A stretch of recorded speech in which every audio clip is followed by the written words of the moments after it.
कर्पूरगौरं करुणावतारं संसारसारं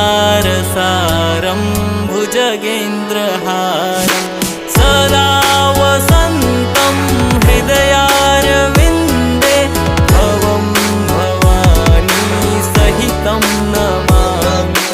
कर्पूरगौरं करुणावतारं संसारसारं भुजगेन्द्रहारं